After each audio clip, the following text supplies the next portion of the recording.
Fala pessoal, como é que vocês estão aguentando aí mais um dia que a gente tá junto? Que carnaval é esse, velho? Técnicas. Que é isso, Igor? Técnicas.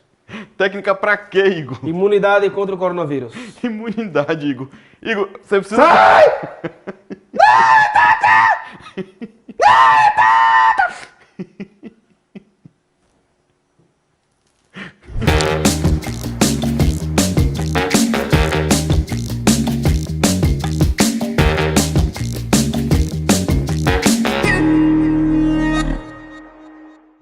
Já estamos na segunda semana de confinamento e a situação do Brasil ainda é incerta. Algum tempo atrás já estavam falando que o contágio cresceria de maneira exponencial aqui no Brasil. Tutor Getro, como é que isso funciona? É o quê? O que é que vocês estão falando aí, hein? É sobre o corona, é? Meu amigo, nesse período de quarentena o que mais a gente ouve falar é de uma tal exponencial. Tá vendo aí que a matemática serve para alguma coisa? Bom, e o que é que representa essa tal exponencial? O nosso objetivo é, dentro de casa, não saindo nas ruas, é evitar um número maior de pessoas contaminadas pelo vírus em um curto espaço de tempo. Então, a gente vai ter um número de pessoas contaminadas, mas aí agora em um longo espaço de tempo. E aí acontece o que chamamos de achatamento da curva exponencial. Meu amigo, a matemática é perfeita. Quer saber mais? Se junta aí com a gente. É importante mencionar que as previsões podem mudar completamente dependendo do especialista que traz a informação. Mas não é de hoje que a raça humana enfrenta problemas com crises pandêmicas. Tutor Tiago, explica pra gente como isso vem do passado até hoje. Cara, esse negócio das epidemias, velho. De fato, ao longo da história nós tivemos várias crises epidêmicas, tá certo? Várias doenças que mataram, assim, milhões de pessoas, entende? E a gente precisa estar ligado, porque se a gente não sabe como é que isso aconteceu, que aprendizado a gente vai ter para, inclusive, enfrentar essa crise que está acontecendo hoje com o coronavírus, hein? Então, assim, estudar história é importante justamente por causa disso. Porque quando eu vejo assim, o que é que o pessoal fez para conseguir resolver o problema daquelas epidemias do passado? Olha, aqui no Brasil mesmo, o Brasil já passou por vários surtos epidêmicos, por várias doenças, tá certo? Febre amarela, sarampo, malária, varíola, cara. De todas elas, eu acho que a varíola foi a pior. Gripe espanhola. Você sabia que, por exemplo, a gripe espanhola, por exemplo, chegou a matar um presidente do Brasil? Sabia na época? Chegou a matar o presidente, foi quem mesmo? Rodrigues Alves. Rodrigues Alves, ele foi o presidente ali por volta de 1904, 1903, 1904, por aí. Ele foi o presidente do Brasil e ele morreu de gripe espanhola. Era uma epidemia que estava acontecendo também. Não chegou a ser uma pandemia, tá certo? Como é o novo coronavírus, mas assim, atingiu muitos países também, não foram todos, né? Não foi uma escala global, mas atingiu o Brasil e chegou a matar presidente, veja só. Varíola, por exemplo, cara, varíola teve revolução e tudo, mano. A turma foi pra rua, teve panelaço, tá pensando que panelaço é uma coisa só de hoje?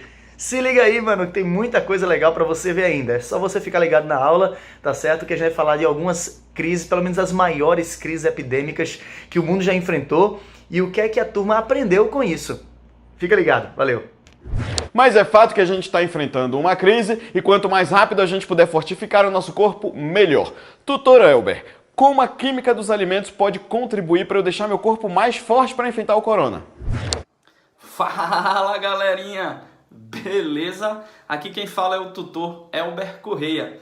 Então, galera, como é que a gente vai conseguir blindar, como é que a gente vai conseguir fortalecer o nosso organismo para evitar, para diminuir as possibilidades de contrair algumas doenças ou diversos tipos de doenças, dentro dessas doenças o próprio Covid-19, o próprio coronavírus.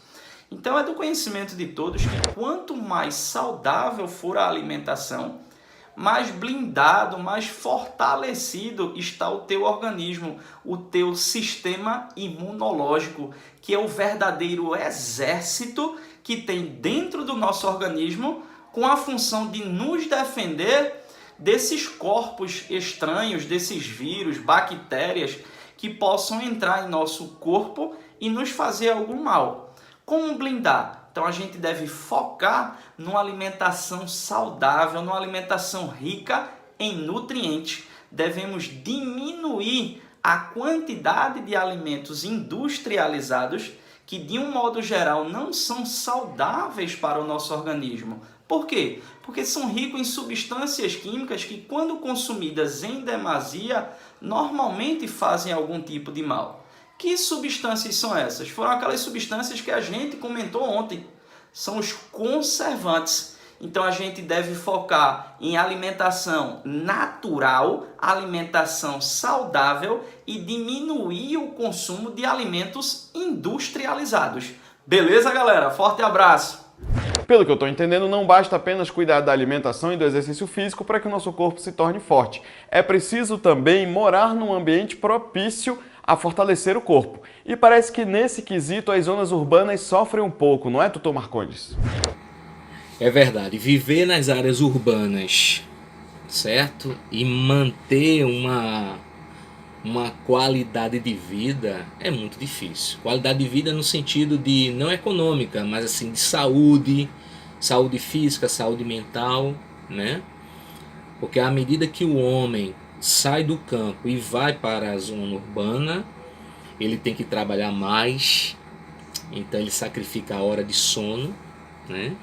Aí como meio de manter-se acordado, recorre a estimulantes, feita a cafeína, para dar conta de faculdade, para dar conta de Enem, para dar conta de provas, etc. Né? Os alimentos que nós consumimos também tem muito conservante, corante, alguns extremamente cancerígenos, não é verdade? Espaço para fazer exercício, claro que isso é desculpa, espaço tem, mas essa busca pelo trabalho, você tem que trabalhar para ter mais dinheiro, para ter conforto, termina muitas vezes forçando você a não ter atividade física, né? E sem falar dos problemas ambientais, poluição, né? O problema do saneamento básico, né? Falta de água nas casas. Então tudo isso favorece para que a população da área urbana, principalmente, tenha uma imunidade baixa. E aí quando vem um vírus como esse, as pessoas ficam apavoradas, né? E recorrem à farmácia vitamina C. Pois é, isso é um prejuízo que o nosso estilo de vida provoca, né? Então acredito que o coronavírus ele faça a gente pensar sobre essa questão da qualidade, principalmente em relação a hábitos saudáveis, né? Que é preciso sempre ter, até para a gente ter uma imunidade mais forte para resistir a algumas doenças, tá certo? Mas isso a gente vai falar em uma das nossas tutorias, tá certo? E aguardo vocês lá, ok? Um abraço. Se alimentar bem, fazer exercícios físicos, beber muita água, vida no campo. Isso pode tornar mais forte, corajoso e imbatível. Forte, corajoso e imbatível. Qualidades que nós encontramos em algumas sagas da ficção. Como bem vai contar pra gente o tutor Flávio Menezes. Olá! Quando nós pensamos em heróis, nós precisamos entender que a origem desse termo remonta à Idade Média, isso mesmo. E os primeiros relatos que nós vamos ter desses heróis corajosos, valentes, estão nas novelas de cavalaria. E é impressionante o quanto essas novelas elas estão presentes nos dias de hoje também. Então, curiosidades sobre esses cavaleiros medievais. Eles tinham que ter uma armadura. Essa armadura era composta por várias partes. E uma das partes mais importantes eram o escudo, a espada e o capacete, que tinha o nome de elmo. Então o herói de verdade, ele tinha que ter toda uma estrutura para se proteger e para dar a ele suporte para a batalha. Mas acima de tudo, o cavaleiro medieval, o nosso herói, ele tinha uma mente muito concentrada. E é por isso que existe o termo Código do Cavaleiro. Para algumas curiosidades que nós vamos trabalhar. Um dos itens do Código do Cavaleiro era a fidelidade. Ele era fiel à sua amada, ele também era fiel a Deus.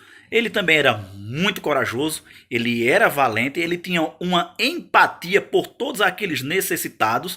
Então é esse aspecto que nós vamos trabalhar. Nós vamos descobrir como foram construídas as narrativas medievais, essas novelas de cavalaria, e como elas moldaram, como elas inspiraram aquilo que nós conhecemos hoje como os nossos heróis ou os super-heróis. Vocês ficarão surpresos com as informações que eu tenho guardadas e vou passar para vocês. Manter o nosso corpo saudável é uma importantíssima orientação bíblica. E o pastor Tiago vai abrir a palavra de Deus para a gente agora para mostrar quais são os conselhos do Criador para o nosso próprio corpo. E logo depois da mensagem, não se esqueça das tutorias que estão aqui nesse canal. E terminando as tutorias, corre lá para o portal da Educação Adventista cpbedu.me para você ter acesso aos desafios. Valeu, pessoal. Pastor Tchau. Tiago é contigo. Até mais, fique bem. Olá, bom dia para você, tudo bem? Olha só, eu estava aqui pensando que é justamente nos momentos de dificuldade, de crise, que as pessoas mostram realmente tudo aquilo que elas investiram aqui no coração, sabe? São nos momentos de crise que a gente percebe assim, se uma pessoa investiu em coisas materiais, ela só vai pensar em coisas materiais.